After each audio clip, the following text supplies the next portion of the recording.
Okay, so here's a short video on some of my observations on this car.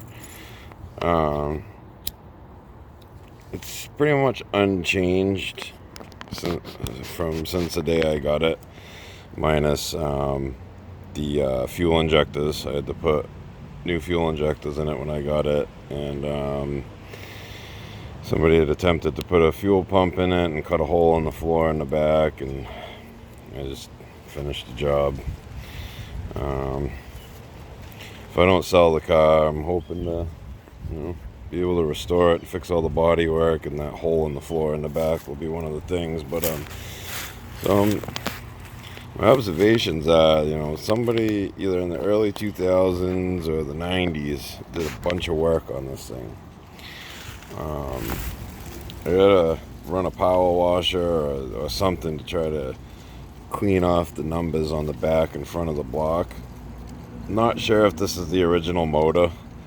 Even the tune port engines, I never had one of these that was a 5.0 that has the power that this thing has. And I mean, this thing isn't like, I'm not trying to over glorify the thing. Like, it's not like a powerhouse, but it's pretty quick for what it is. These tune port motors, when they run good, they run good. And before this car, I never had one of these tune ports that, ran good. And I think the bigger injectors and the fuel pump have a lot to do with how it runs today. So yeah, getting back to my observations, like you see stuff like this, that heat shielding on those brake lines. That's not factory. Somebody did that. There's more heat shielding on the wiring harnesses here where it goes down close to the exhaust. It's got these aftermarket Edelbrock valve covers. I mean, it's a valve cover that doesn't add, any horsepower, but that tells me that, someone was in here before me. And when I put it away this winter, I'm gonna pull the valve covers off, and because this passenger side one, and even though this motor makes power and runs great, it's got some fucking blow by. You can see it here. I don't know if it's because it needs some different kind of breather or something. I'm not sure. But yeah, I mean, it doesn't leak oil. It just builds up on that valve cover over there. And I mean, as far as fluid leaks go, the only one that has it's getting annoying. It's pretty big. Is right here, the power steering hose here. I need to get that fixed, but like I said, I'm putting it away. And right now money's tight, so just gonna let it ride for another couple weeks until I put her away. But you can see what the fluid's doing to the belt. It's just eating the belt, and it's just flying around everywhere. At nighttime, when I have the lights on and shit, the alternator gauge goes low, and it's probably because the belt's slipping because it's all chewed up. But I mean, otherwise, those are my only gripes about this car. I would I would put a new belt on it, and I would drive this car back and forth to Florida if I had to. That's how reliable it is. This thing sat in the backyard at my dad's house for, almost 2 years, and then after I sold my truck, I put I didn't even put a battery in it. I just hooked the battery up, and it fired right up, and I've been driving it, ever since. So yeah, I suspect that this is probably a 350, or it's the original motor, and it may have some kind of, small cam in it, maybe some rocker arms. I'm not sure. I said I gotta get the valve covers off because you can't see through the PCV hole. There's a baffle there. The air intake, I believe, is some kind of aftermarket type deal. I don't think that's the factory intake, but I could be wrong. The other thing is this thing has these pillar gauges, and there were two other gauges. You see these two pillar gauges here, and then there were two other gauges mounted down there. I pulled them out because they didn't work. But what fascinated me about those is, can't get it out, but that connector right there is for one of those gauges, and that's one of the GM weather pack connectors, and that's not factory. So I'm actually wondering, and a lot of that wiring runs up underneath the console and stuff, so I gotta get the console out eventually. And I want to see what all that wiring's about, because I'm thinking that this thing has like an aftermarket PCM or some kind of PCM upgrade, and all this wiring, you know, goes to that and then puts out information for the gauges. Yeah, and yeah, she needs a bunch of work, but I mean, this car, it's just never let me down. I have it listed for sale right now. I really do not want to sell this car. If somebody offers me what I want for it, I may do it. But she just fires right up and runs. So yeah, I don't know, maybe somebody out there on the internet has some input. Maybe they can tell me if they've seen anything like that, you know, a PCM upgrade that comes with a wiring harness and some gauges and shit.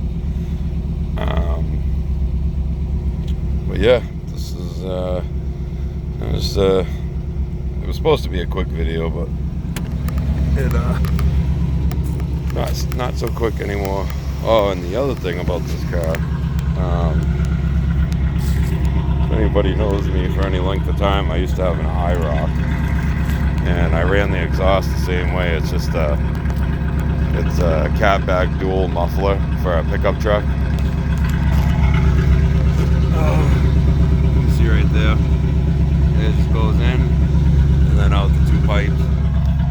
This thing had 3-inch exhaust all the way back, but when I got it, it was all falling off, so I just got a factory pipe and welded that in.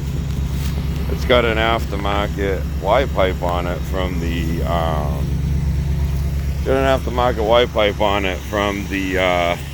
manifolds to about where the cat would have been, and then yeah, it was 3-inch back from there, but I chopped that off and put the 2 1/4 pipe on there. That's what they had in stock, and I needed an exhaust on it. So if I keep this car, there's a bunch of things I would love to do to it. You know, new exhaust would be one. I'll probably run it the same way with the pipes on that one side, because that's kind of like my, I wouldn't call it a trademark, but it's different, you know. Fools a lot of people too, because they think it's a 6-cylinder. This is a factory formula car. And people give me shit because they think it's a base model, but one, base models did not come with the tune core. 1. 2, this is the original hatch for the vehicle, and you can see these here. I originally thought that these were for one of them fucking hatch covers, but it's not. These are actually for the original wing, and it's supposed to wrap. It's supposed to have that wraparound wing. So another one of the things I'd like to do is they sell the fiberglass ones. So I'd like to get a fiberglass wing for it. And then, you know, you see all the dents in the fender. I'd like to replace the fenders. And, you know, I think I can save the doors. This wheel well has some rust holes, and not too bad, but, and then the toe board on the driver's side floor needs some attention. This pillar, you know, the windshield's gonna have to come out, and you know, that's gonna have to be fixed. I had to do that same repair on my IROC, so I kind of know what I'm getting into on that one. And everything works on this car. The cruise control even works on this car. I need to replace the switch on the column because it's busted. But yeah, this has the I got some asshole behind me pumping his fucking music, trying to make a video, but whatever. This thing has the pull down rear hatch mechanism that still works. If I put an AC compressor in it and put the lines on, I'm sure the AC would still work. Yeah, this thing is, you know, it doesn't look pretty by any means, but it runs 100%. You know, I got 4 new tires on it. Well, they were new like 3 or 4 years ago, but I've put like no miles on them, you know. So I mean, even the backs, you would think that these would be smoked, but I don't beat on this car. You know, but yeah. Oh, and getting back to, you know, the people thinking that this is a base model car. It's not a base model car. I've ran through the numbers on it, gone through the VIN number and everything. This was built in the Van Nuys plant, I think, or no, Norwood, Ohio, I believe. And yeah, it comes back to a 1989 formula.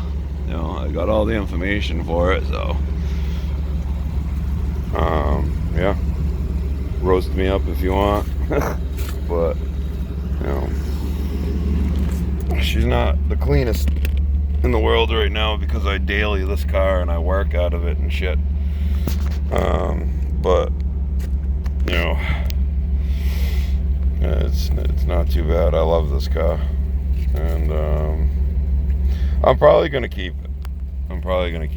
I'm in a situation right now where I really need some money, but I think that if I sell this thing, I will never be able to replace it.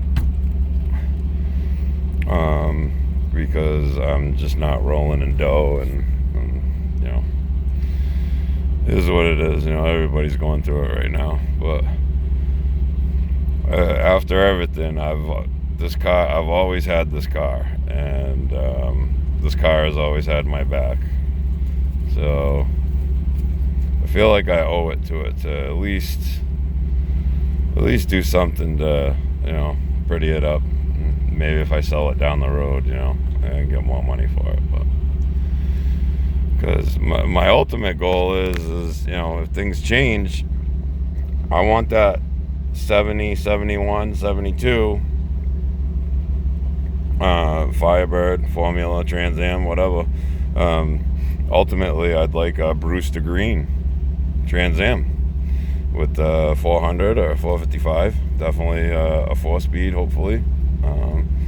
I would settle for an automatic and just change it down the road. I hope to find some parts to make this a standard. But even though it's an automatic, 700 R4 transmissions suck.